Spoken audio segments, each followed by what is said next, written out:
I do believe that humanity has reached a crossroad, and I hate to exaggerate that. I don't want it to sound sensational, but I think it's true. I think our species, the species of human beings, is coming to a place where we are deciding about ourselves. We are making a huge decision about who are we, who do we really choose to be? Who are we? Who do we really choose to be? Who are we? Who do we really choose to be?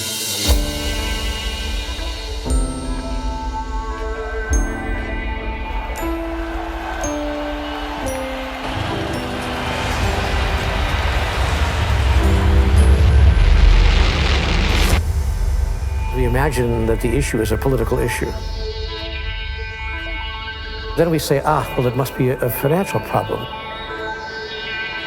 The problem is not political, it's not financial, and it's also, by the way, not military, obviously. Circumstances don't determine who you are, they reveal who you are. And the world that we live in now, the circumstances are changing so rapidly that we're being revealed. There's no such thing as a problem. A problem is essentially a transition. So I see the crises of today as a transition point for humanity.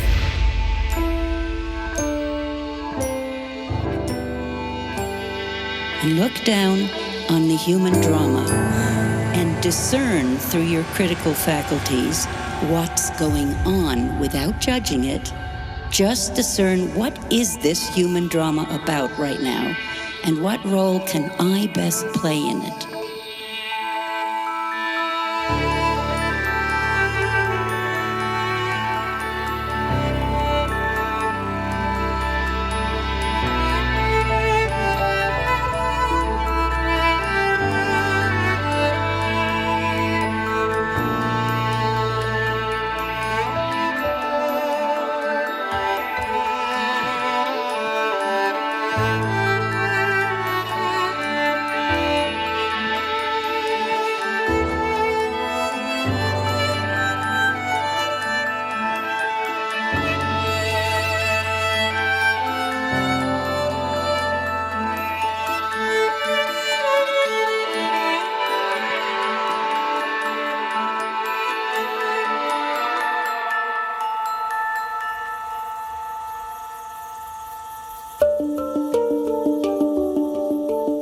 The latest Global Risks Report published by the World Economic Forum presents an astonishing risks interconnection map.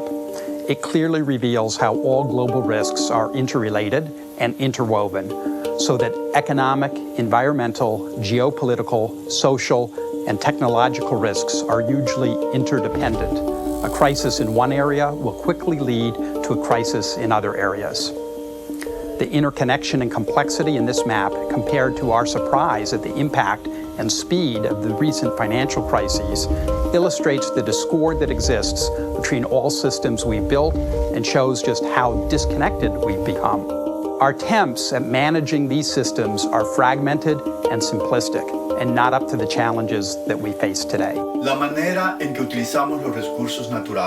The way we use natural resources is based on our economic system, which is closely related to our social values, which directly affect our psychological and emotional systems and all our actions. What we see in the world is a reflection of who we are. You cannot separate what's happening in the world and what's happening within people. So we're not just in crisis in politics or in economics. Human beings are now in crisis with themselves. When I studied biocybernetics, it was a wonder to see that the more we delve into nature, the animal kingdom, plant life, ecosystems, we see that everything is interconnected through reciprocal actions, some of which we understand, some of which we still don't. But now, human society is also becoming so integrated that it's like a single closed system that encompasses the entire globe. The crisis we're facing now is actually very unique. We are all closed together in the same system, and we can no longer do whatever we want in it. World leaders, presidents have lost the ability to manage the people.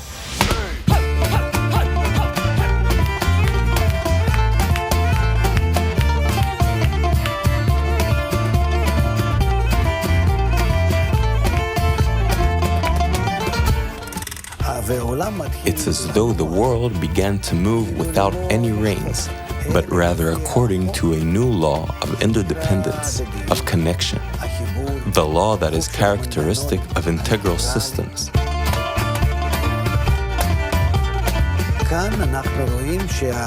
And here we see that world leaders, first of all, they can't even make decisions, whether it's G8 or G20. And even if they arrive at something, they can't realize it.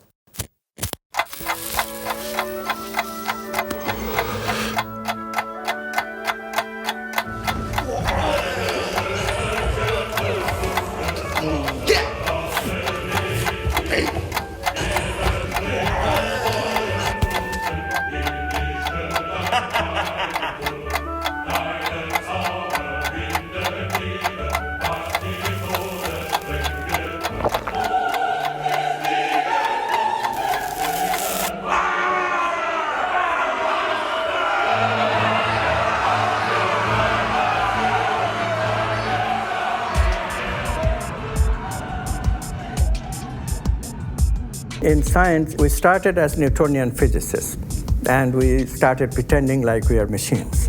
That was the worldview for some time. That changed with biologists coming along. Biology gives a different view of the human being altogether. Biology says that, well, we are machines, but we are machines with competition, with survival in mind. And we fight for our survival, we compete. So our higher values are important only if they are important for survival. Outside of survival, there is no other impetus to the human being. And because of this idea, we have become, as you know, extremely competitive in our society. If somebody else has something, I must get it. If somebody else doesn't have it yet, I must get it before he or she gets it. And this idea is causing havoc in our society. Much of our progress in human civilization has been driven by egoistic competition. People try to outdo each other, and that creates better science, better technology, etc. However, now we're at a point where this ego drive has become so extreme that it will stop at nothing in order to be more or have more than others. And so companies are destroying the ecosystem, bankers are creating economic crisis, people are building themselves on the ruin of others. Our food supplies are increasingly at risk, water resources are increasingly being strained, and our financial systems continue to be highly volatile and risky. At the same time, we're also discovering how all our systems are connected and interdependent. Clearly, business as usual is a dead end.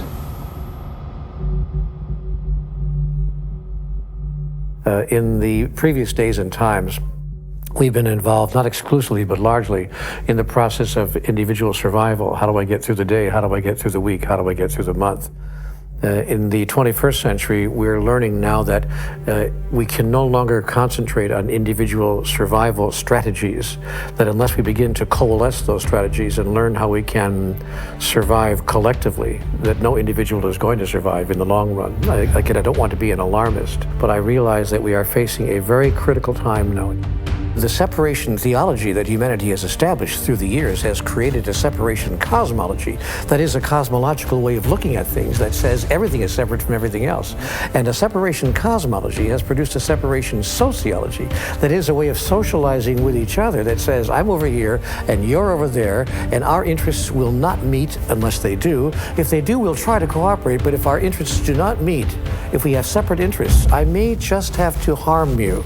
I may, in fact, just have to kill you.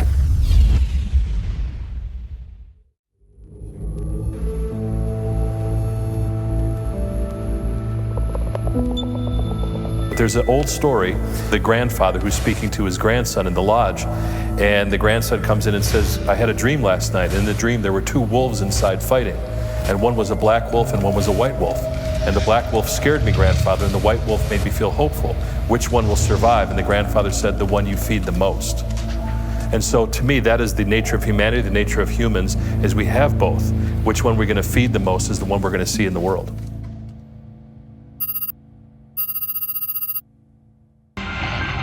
The Ash experiment is one of psychology's oldest and most popular pieces of research. A volunteer is told that he's taking part in a visual perception test. What he doesn't know is that the other participants are actors, and he's the only person taking part in the real test, which is actually about group conformity. Please begin. The experiment you will be taking part in today involves the perception of line length. Your task will be simply to look at the line here on the left and indicate which of the 3 lines on the right is equal to it in length. So, for example, if you... The actors have been told to match the wrong lines. The volunteer will be monitored to see if he gives the correct answer or if he goes along with the opinion of the group and gives the wrong answer. In the first test, the correct answer is 2. 1. 1. 1.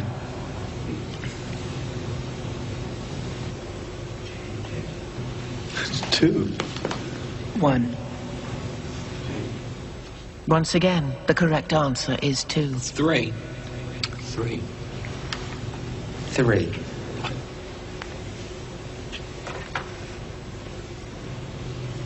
3. 3.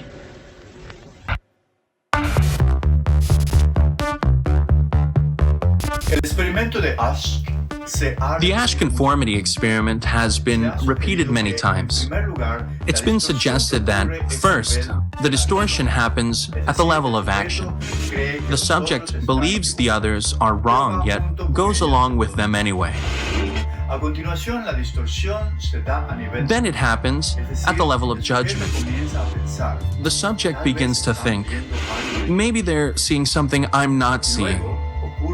And then it happens at the level of perception, which means that the subject's actual perception of what's right or wrong is distorted by the majority. Now, when you link these conclusions to what's happening in the world today, you have to ask, in what way have we been using the influence of society? Which is probably the most powerful force in human psychology.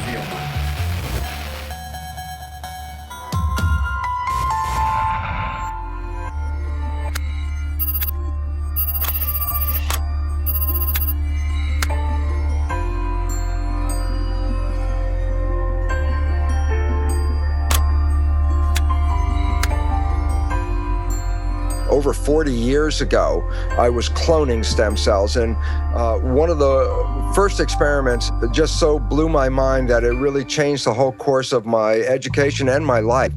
I put one stem cell in a culture dish all by itself, and that stem cell divides every 10 to 12 hours. After about a week to 10 days, I have thousands of cells in the petri dish, but what's most important is all these cells are genetically identical to each other. And then what I did, and this is the experiment, I separated a culture of genetically identical cells into 3 different petri dishes, and I changed the environment. But the culture medium to cells is like the world that we live in. It's got the air, the water, the food, all the things in it. So I have 3 different environments, yet genetically identical cells in each dish, and the results revealed that in environment A, the cells form muscle, in environment B, the cells form bone, and in environment C, the cells form fat cells. What was so profoundly important about this is if you ask the question, what is responsible for controlling the fate of the cells? What the experiment clearly revealed was that all the cells were genetically identical. The only thing that was different from one dish to the other dish was the environment. So while at the time I was teaching medical students the conventional story out of the textbook, the concept of genetic determinism, that genes control our fate and our lives, my experiments revealed a completely different story, and that was, it was the environment that was primarily responsible in shaping the behavior and genetics.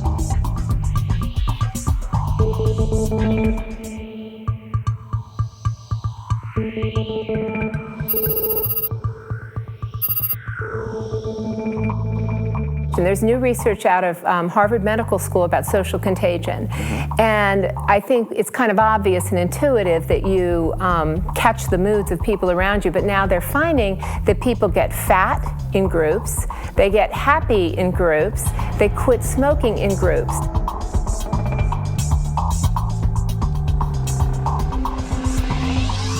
Nicholas Christakis and I have been very fortunate to find a resource in the Framingham Heart Study that we never imagined we could find. They were asking people for 32 years, who are your family members? Where do you work? Where do you live? And most importantly, who are your friends? For the first time, now that we have data like this, we are able to get a bird's eye view of networks like the networks that you live in. We had some validated measures of various emotions, including happiness. And what we attempted to show, and were able to show, is that my happiness depends not just on my own actions and thoughts and behaviors, but also on the actions and thoughts and behaviors of the people to whom I'm directly connected, my friends, siblings, spouses, neighbors, coworkers, and so forth, and the people to whom they are connected, and the people even to whom they are connected. And what this finding is showing us is that it's not just behaviors that are spreading through networks, it's also these emotional states that are spreading through networks. So we think that what's spreading is this tendency to transmit ideas, these norms of behavior. You are, in fact, a social organism. You're created by your environment. There's no you and there's no me. Once you begin to think about how everything you do has been taught to you one way or another, granted, you're putting things together and you're making decisions, but your decisions are limited to the information that's been given to you and that you've learned. So I'm a walking amalgam of a social engineering, so to speak. If I see myself as separate from everything else, that I could say is incorrect. For example, everyone knows they have to breathe. Through time, people will begin to understand that their integrity is only as good as the integrity of everything else around them. So what is happening in science is really quite pathetic, and what is happening in the public at large is also equally pathetic, because what is happening is that by pretending to be something, we are becoming that something. By pretending to be something, we are becoming that something.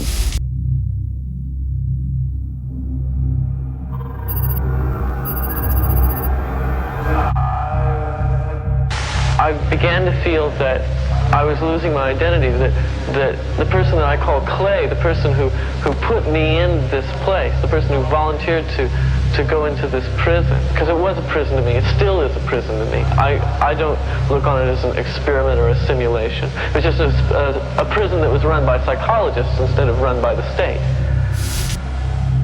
In 1971, today's well-known psychologist, Philip Zimbardo, decided to examine what would happen if you take perfectly normal and healthy young students and create a prison-like environment within Stanford University and tell them, for the next 2 weeks, some of you will act as prisoners, and some of you will act as guards.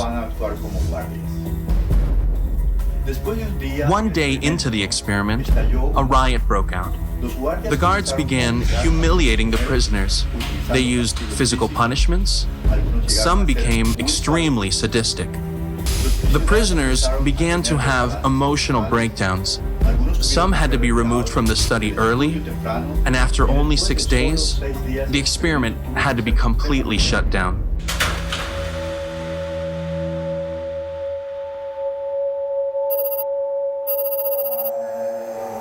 I had really thought that I was incapable of this kind of behavior.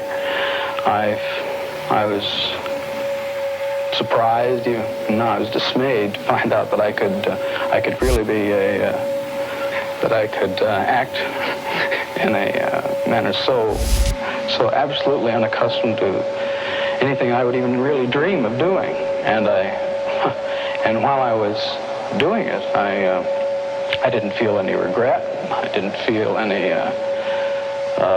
guilt. It was only afterwards when I began to reflect on what I had done that this behavior began to dawn on me, and I realized that this was a part of me I hadn't really noticed before. By pretending to be something, we are becoming that something. By pretending that we are mindless matter, we are just material and that's it, we are excluding the finer aspects of life. We are excluding the finer aspects of our experience. And this is very serious business.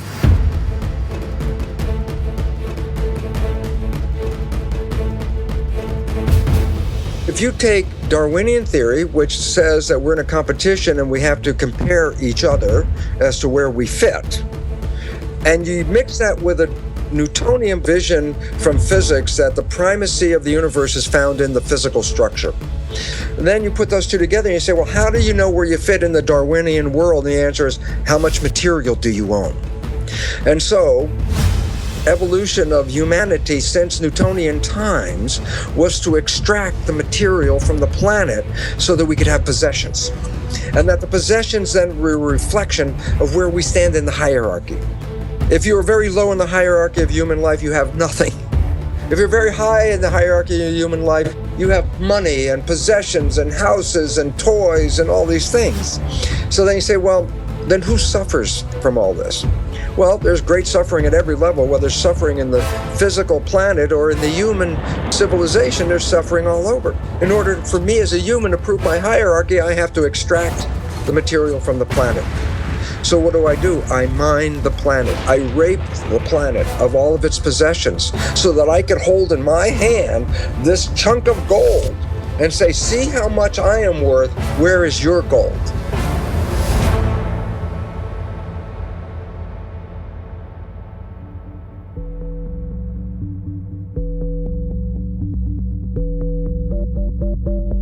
Theory of evolution is not based on community, but based on the individual. Newtonian physics said it's only the visible things that are relevant. But in a world based on quantum physics, which is based on energy, some of the things that we understand in the nature of energy are emotions and feelings, such as love and beauty. These are expressions of energy.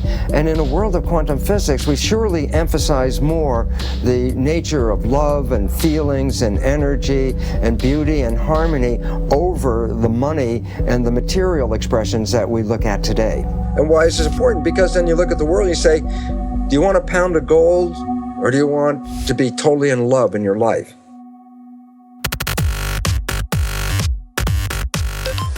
This is a painting known as the Supper at Emmaus.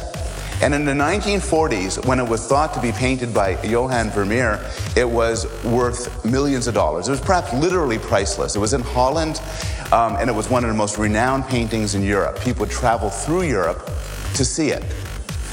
Until one terrible day when it was discovered that it was not painted by Vermeer at all, but by the great forger, Van Meegeren. In other words, it was discovered it was not this painting, but that painting. And all of a sudden, its value dropped to nothing. How you taste something is critically affected by what you believe you're eating. And this shows up in all sorts of ways. One nice finding involves children. How do you get children not just to eat their carrots and drink milk, but after they have the carrots and milk, to report that they tasted good, better than your normal carrot, better than your normal glass of milk? It's actually terribly simple to do this. This was done in a study a couple of years ago. You take them out from a McDonald's bag. They get people into a brain scanner, and as they're lying on their back, there's a tube going into their mouth, and they get to drink wine through the tube while their brains are being scanned. Above them is a screen where they can read information about the wine that they're drinking.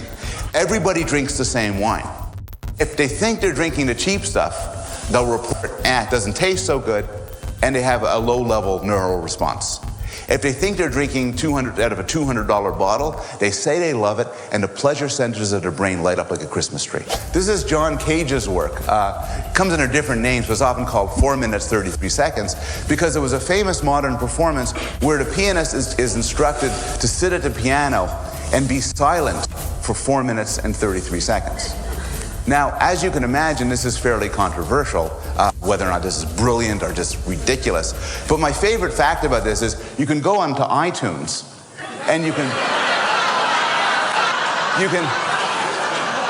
buy for $1.99 the entire thing of 4 minutes, 33 seconds, which is, of course, silent.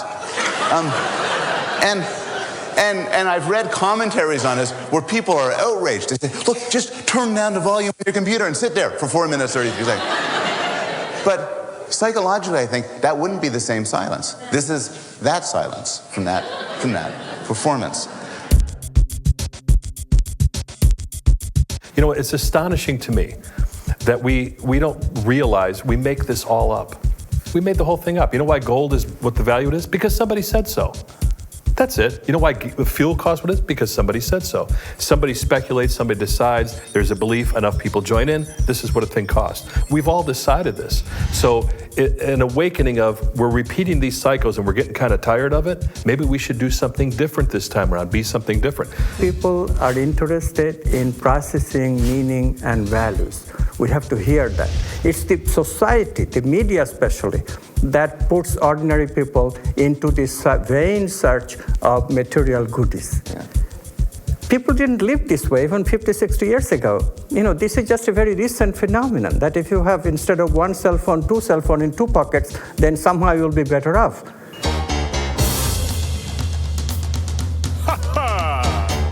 Right. I'm the king of excess. I'm the sultan of sales.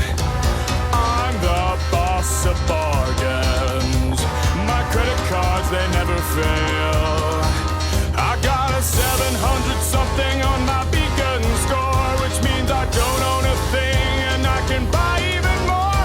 I'm a buffet eating, tabloid reading, lovable guy. I get the best of the best that my money can't buy. It's a wonderful life. It's a wonderful life with my red-headed wife. It's a wonderful life. The average U.S. person now consumes twice as much as they did 50 years ago. Ask your grandma. In her day, stewardship and resourcefulness and thrift were valued. So how did this happen? Shortly after World War II, these guys were figuring out how to ramp up the economy. Retailing analyst Victor Lebeau articulated the solution that's become the norm for the whole system. He said, our enormously productive economy demands that we make consumption our way of life, that we convert the buying and use of goods into rituals, that we seek our spiritual satisfaction, our ego satisfaction in consumption. We need things consumed, burned up, replaced, and discarded at an ever-accelerating rate. Advertisements and media in general plays a big role in this. Each of us in the U.S. is targeted with over 3,000 advertisements a day. We see more advertisements in 1 year than people 50 years ago saw in a lifetime. And if you think about it, what's the point of an ad except to make us unhappy with what we have? So 3,000 times a day, we're told our hair is wrong, our skin is wrong, our clothes are wrong, our furniture is wrong, our car is wrong, we are wrong, but it can all be made right if we just go shopping.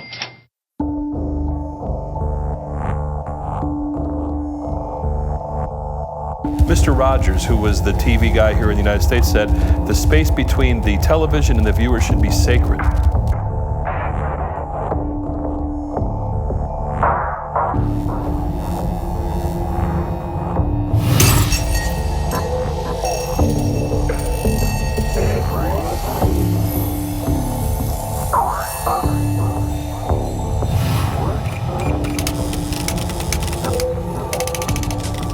It comes down to money. If they can sell it, if it helps humanity, I don't believe that the make or break point for anything that's done in the media, for the most part, 99%, is about the influence on the consumer. It's about, can we sell it? And if they could sell it and it's good for you, they'll sell it. But if they sell it and it's not good for you, they'll sell it anyway. In my world, I think that matters greatly on the impact of the listener because it changes their lives one way or the other.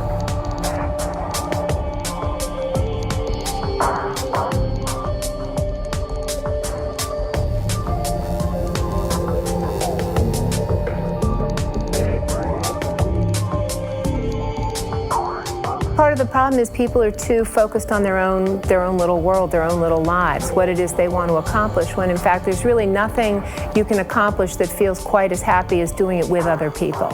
And so I think there's been too much of the entrepreneurial greed, me focus in the last few decades. And I do think that people have become aware that we're becoming more unhappy, not just in the United States, but all over the world. Depression rates are rising faster.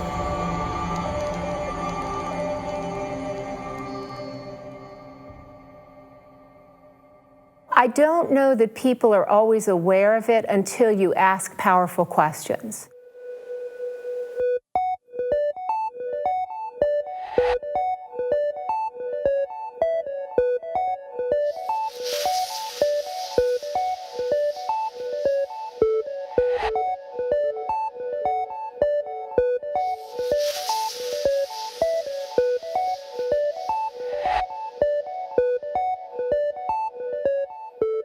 And the research is so interesting on this that if you ask college students what they aspire to, they talk about money. But if you ask them what the best thing was that happened to them in the last month, they mention experiences with other people. They never mention possessions. So on an intuitive level, people do understand what it is that brings them joy, but sometimes they have to find out the hard way.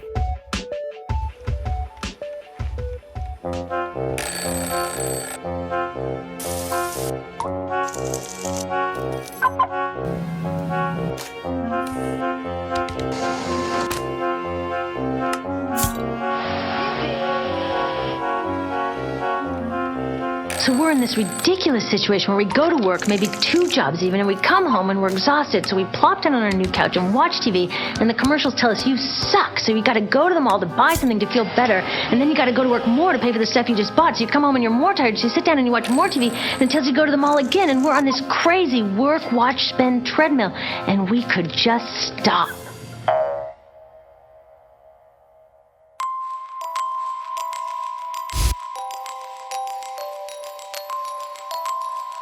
No, I had a question, and the question was, how much did you cut them by?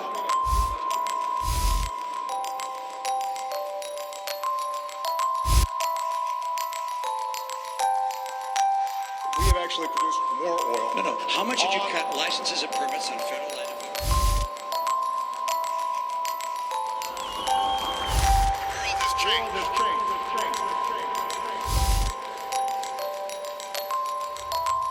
We must change with it.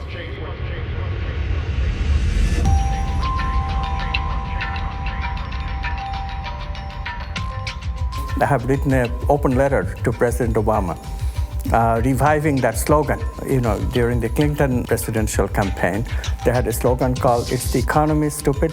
For me, the slogan is, "It's the worldview, stupid."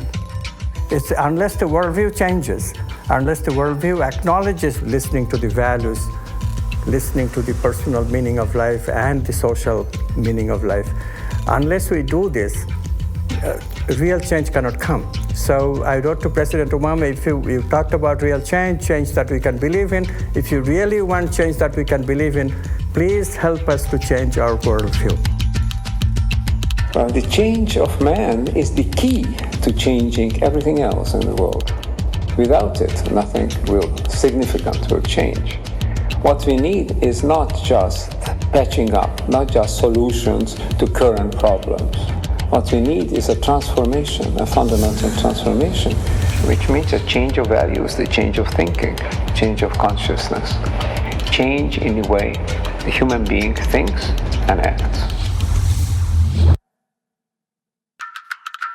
Worldviews affect the engine of civilization. It affects who we each individually think, who we are and how we behave, and our moral sense, business. It affects everything. An experiment was done by 2 social psychologists where they did the following. They took a bunch of students and they had them read one of 2 passages. One of the passages was description of who we think we are. And the key phrase in this paragraph was, "You're nothing but a pack of neurons," that were basically all material substances, in which case everything you think you are, all of your thoughts and emotions and all of your interior life is nothing but a pack of neurons. And then they gave the students the opportunity to do a couple of experiments where they could cheat if they wanted to. And what they found was that the students who read the passage, "You're nothing but a pack of neurons," cheated significantly more. If your worldview says that there is no inherent meaning in anything, and ultimately the universe is a pointless object, and when you die you're dead and there's nothing else going on, then it changes your sense of, how do I need to live right now? Well, I should get everything I should get right now. I should cheat if I have to. Whereas if we had a different model, which said maybe you're part of some gigantic living system with some kind of inherent meaning and all the rest. It could have consequences not only for yourself, but for your loved ones and everyone else. All the problems that we're facing right now, they're not problems. They're actually questions. Who are we? Who do we really choose to be? How do we choose to relate to life itself? How do we choose to relate to all the different elements of life, the environment, the planet itself, obviously the people? Why are we here, and where are we going from here? What is the meaning of my life? We're in a transition stage where the old answers are no longer sustainable, and that's why we're facing the crises we face. So there's a population in a state of flux saying the old stuff doesn't work, and we're ready for new answers that will create a newer, more sustainable civilization. Simple point, the old civilization is no longer sustainable, the answers are flawed, new answers are in, and we're in the moment of taking those new answers and weaving a new culture that will support those answers and support ourselves. At this critical point in time, we have to redefine what it means to be human. We have to choose a new identity, literally choose a new identity, and recreate ourselves anew as a humanity. Recreate ourselves as a brand new kind of living organism, a brand new kind of species, and recreate the organism as a cluster, as a group, rather than as a scattering of single individuals. We have to change our thinking about who we are in relationship to each other. We've been living in a competitive society for too long, and the world we see is the result. The ego, the competitive ego. What we have to do is learn how to cooperate and drop the ego and realize, again, that if we have people in one country that are very poor and people that are very wealthy, the wealthy are going to have to get big armies and big fences to keep those other people out. It's not going to work with the divisions of society that we have today and the stratification.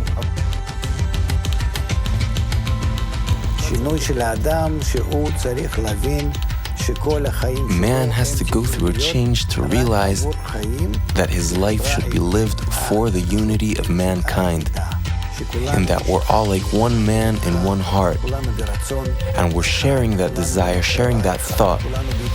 We're on mutual connection, making mutual concessions in reciprocity, like cells of a living body.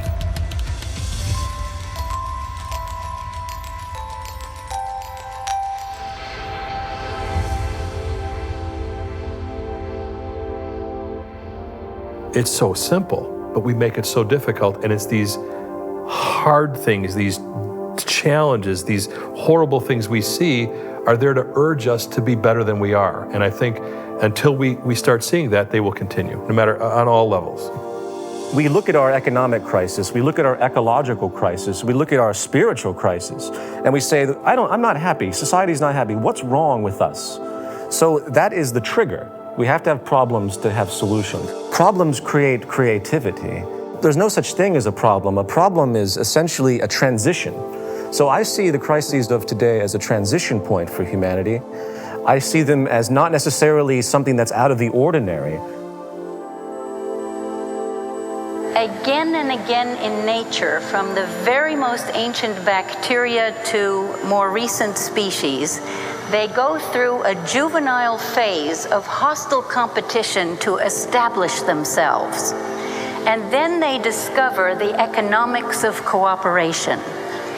And when they find that it is cheaper and more efficient and more beneficial for everyone to feed your enemy rather than fighting them, then we are on the way to the new civilization we're all looking for.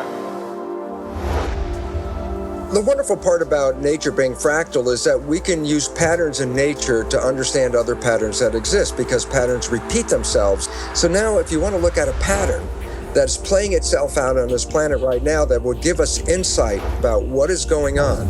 So I say, look inside a caterpillar that's growing. And a caterpillar represents, let's say, 7 billion cells living under the same skin. Each cell is a citizen. And guess what? They're like people like us. They're working every day. Cells in the digestive system are taking the food and breaking it down and making products out of it. Some cells are the motility cells. Those are the cells that move the caterpillar around. The structures of like our highways with trucks and vehicles carrying materials all over the place, something like that. Cells of the immune system are taking their job of protecting the system. Respiration system is making sure fresh oxygen is being delivered. So all the cells have jobs. The caterpillar's growing. If you were in there and a reporter, you look around and go, yeah, the economy is going great guns. It's growing every day. Everybody's working, full employment. This is the kind of thing we love to see. How much are we growing every day? Some percent every day. And then the caterpillar reaches a certain stage of growth. And at that stage of growth, it just stops eating. It can't take in anymore at this point. It's reaching a maximum size. Then if you're a cell inside that community, imagine what would happen. That you're on the job and all of a sudden there's less food coming in and you're a digestive cell and you say, well, man, the work is slowing down here. The factory is slowing down. Then all of a sudden it gets to such a low level that many cells get laid off of the job. Now their cell's not working. Why? There's not enough food coming in to keep them all working. And as the food shuts down, then the other jobs are affected because if there's no food, then there's no energy.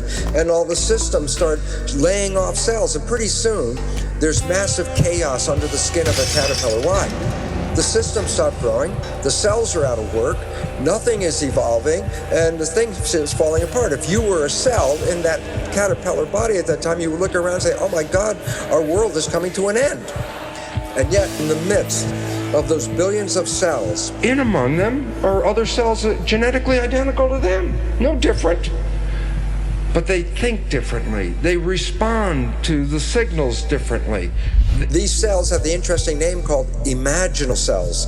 And these imaginal cells come up with new visions. And what happens is, in the midst of all this chaos, when all the other cells are running around thinking the end of the world is coming, the new imaginal cells are laying out new ideas, new visions, a new plan, a new scheme, a new way of life.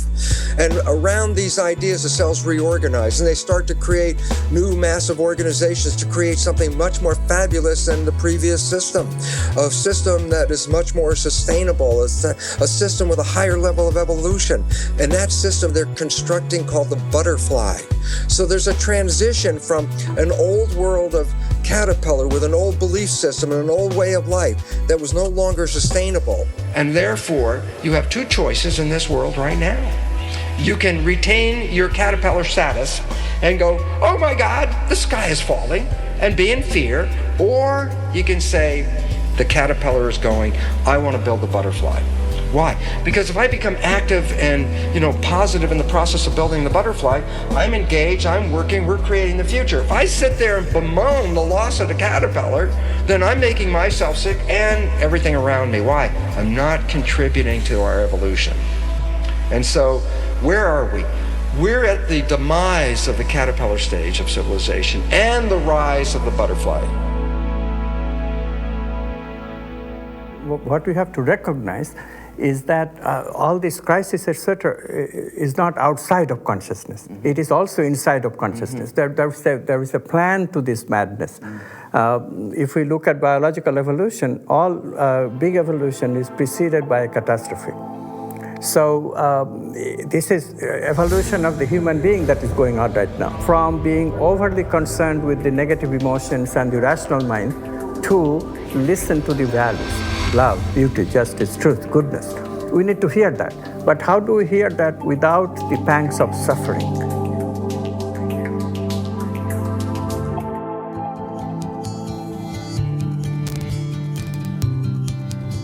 I believe the issue is how can we cause the largest number of people to understand that we are in fact all one, to understand our unity. The environment has to be changed so that we are supported in a way where we respect each other, while our value systems have to understand that we cannot survive any longer through our logical reasoning with the competitive mentality that's been perpetuated for so many generations. If the environment continues to reinforce this selfishness, it's going to be that much more difficult to climb out of it. So if we create an environment that helps us to have the courage to give, and it rewards and reinforces giving, then I think we'll move much more quickly into that type of bestowal mentality. What we're beginning to see now is the fall of all the major institutions, whether it's economy, politics, education, healthcare, every fundamental level of institution in the world. So there's going to have to be changes at every level. And it starts with education and awareness. Why? Because the knowledge we bought into of who we are and why we're here turns out to be archaic beliefs that are not supporting our survival. We have to go from our old limiting beliefs that brought us to the current state of the world, rewrite those beliefs so that as we take the next step forward, we do so with new awareness, new power, and a new understanding of where we want to go. So we need to change education. Just imagine, what would happen if we changed our environment completely? What if we would constantly hear in the news, through art, entertainment, advertisement, that we're all interdependent, that we're all interconnected as one integral system? How would our world look like? How would you relate to all the others in that system?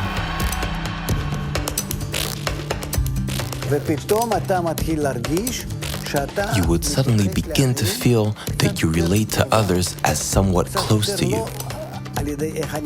You will be less concerned about how do I exploit the other, how do I manipulate others, take advantage of them.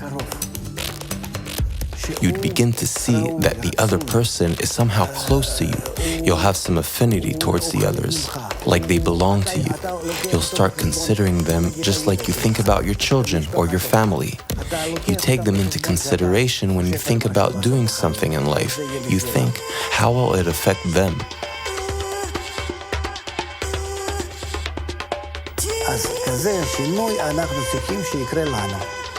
So that is the kind of change we need to go through. And it can happen to us through the proper environment that we create for ourselves.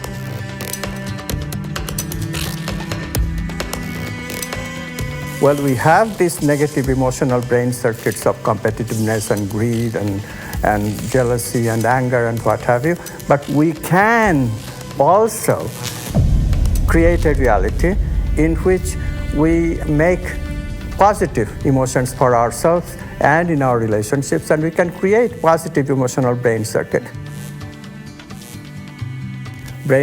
that we have created by voluntary acts of loving, deliberately, by practicing. That will then mollify the negative emotional brain circuit so we can overcome our base desires. We began to think of emotions as having a kind of collective identity, as if they're emotional stampedes in human populations, a kind of a quiet riot that is just below the surface at all times.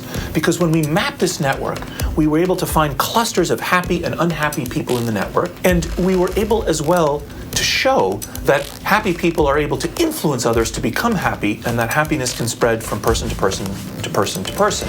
And it's this kind of view of the human superorganism that has really started to change the way we think about ourselves as human beings. We are connected. We are connected in ways that these other social species are, like schools of fish and flocks of birds.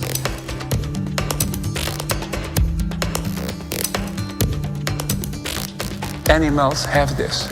So-called primitive people have this. We have seemed to have lost it through our intensive egoistic orientation. If you recover this connection, then we will behave with greater solidarity to each other. We will extend our solidarity that exists in a family. We can extend it over larger areas, ultimately to the whole human family and to the living environment.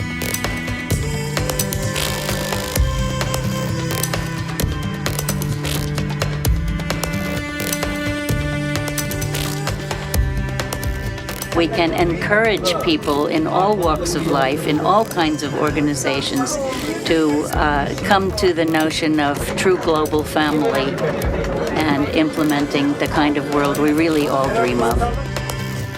What has increasingly been found is that the happiest people have vibrant social networks. They work hard at cultivating the relationships with other people. So it's the togetherness, the bringing people together that brings people the most joy.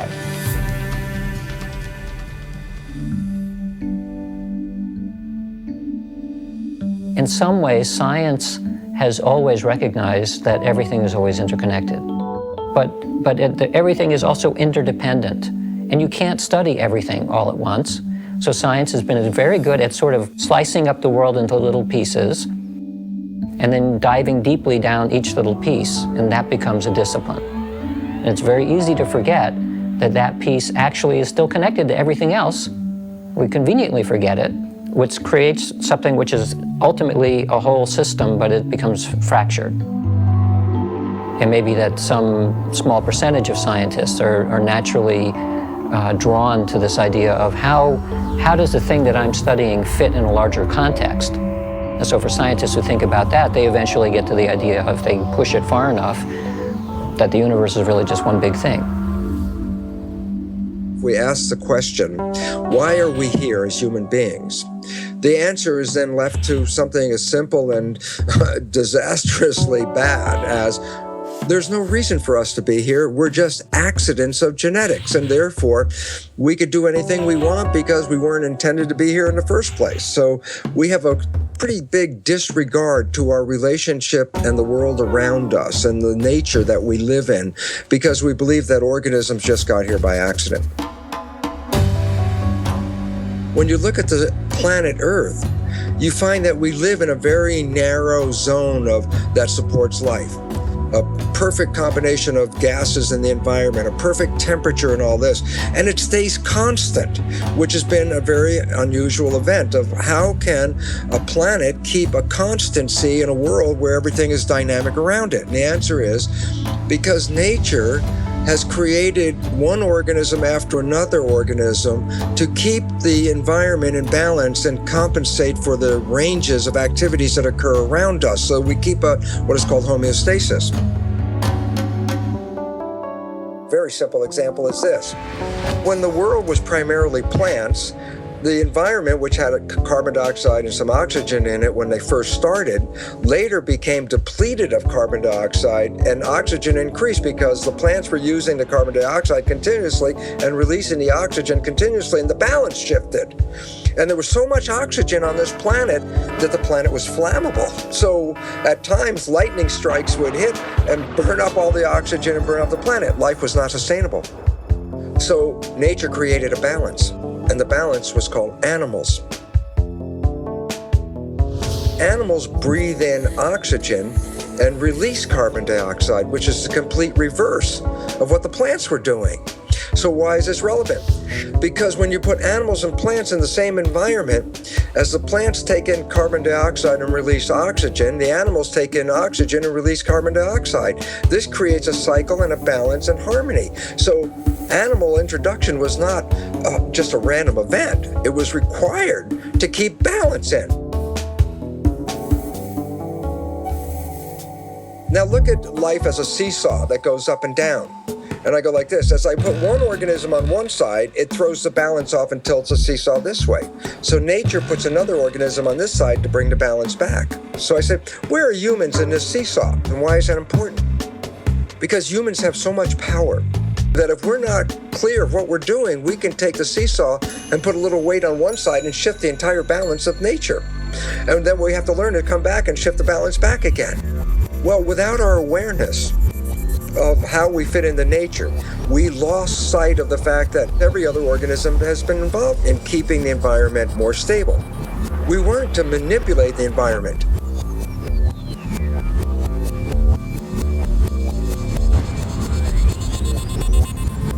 But if the balance now shifts way off because of humanity, then it means that nature will no longer support human life on this planet. It says that we have upset the balance of the environment and are causing our own extinction. So the writing is on the wall. We have to work collectively to create harmony back in the environment. When we become aware of this, we can engage in that activity as the primary direction of human civilization.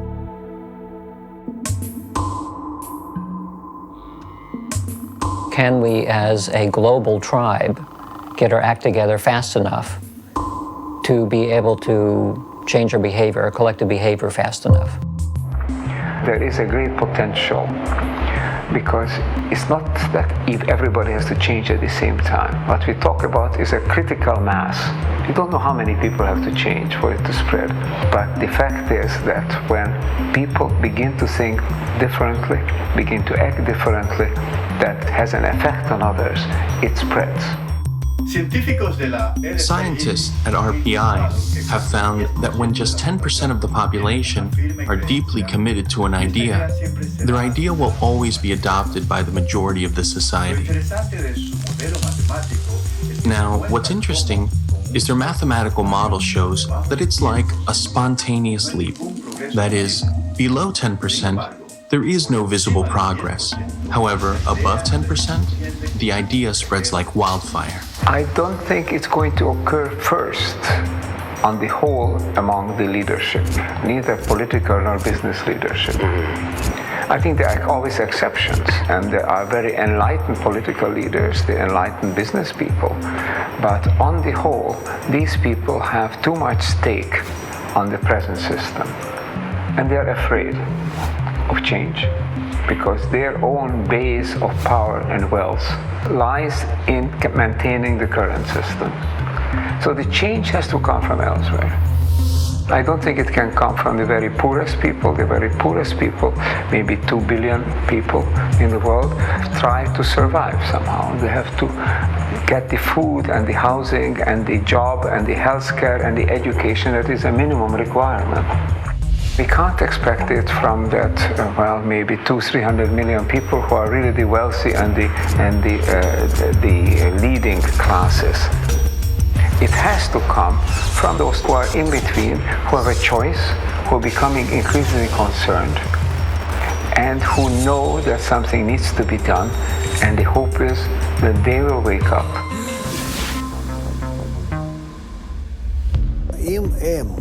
If there are people who are aware that the world must become integrated, then the question is, can they come together? Can they make the initial step towards this? I think the problem with global crises is that from each individual's point of view, it becomes difficult to know what do I do about it. When I say my ego and transform my ego, it's an illusion. How can I transform my ego when I'm dependent on so many other egos?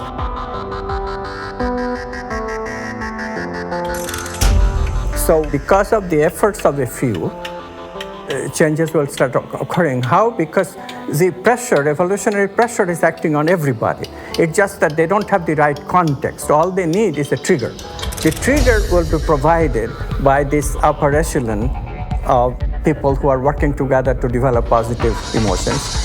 So they affect a much bigger number than is indicated by the little community that started it. So one little change in one little community can affect a much larger human community. And the interconnectedness that we have through the internet, interconnectedness of the ego, all of a sudden, without even knowing that it is doing so, will change and establish itself. And therefore changes can come very fast.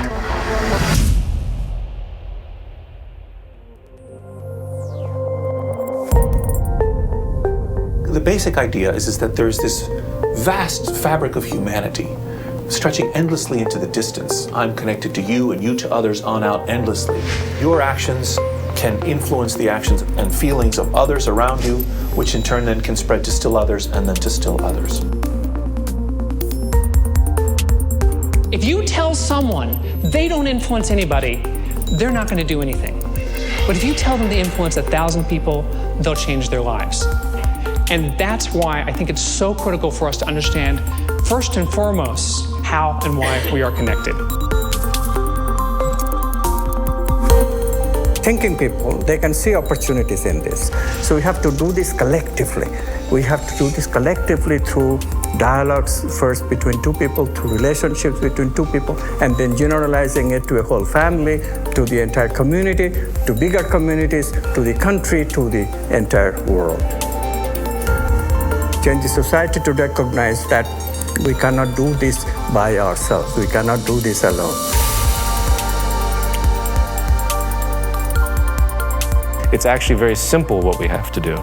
It's just getting people to identify with it and see the benefit of what that offer is, the offer of working together, and how cataclysmically better life will be, right? Materially and spiritually. So. The lack of connection between people causes all the sadness in the world. No question about it. We are at Crossroads, and it's not going to be decided by fate. It's not a destiny. We have at a point where the future of humanity is going to be decided by how people think about it today and how they behave. Awareness, awakening, these are the key terms. We have a chance to change. One thing we have to recognize is that to change is no longer a question whether or not. Change is coming. The only question is whether it's coming unexpectedly and abruptly on us so that we can't do much about it, we become victim of it, or whether we can anticipate it, create those major changes that will bring about a better future. And that is the unprecedented task of the generation now living.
For the boys and the girls, cause the way we were living don't work no more. Divided into artificial classes, rich and poor. Individual success at the cost of others. It put us here, where it's brothers killing brothers. Yeah, and then we left with lots of crying mothers. It's turned people into haters instead of lovers. It seemed egoism brought us happiness. Now everybody depressed and laughing less. Yeah. But homie, now we past this, and it's time to spread the love to the masses. And our task is to fix our glasses. Then we'll feel obliged to love everything alive. Now is the time. We got a choice, either we live or we die. We gotta try.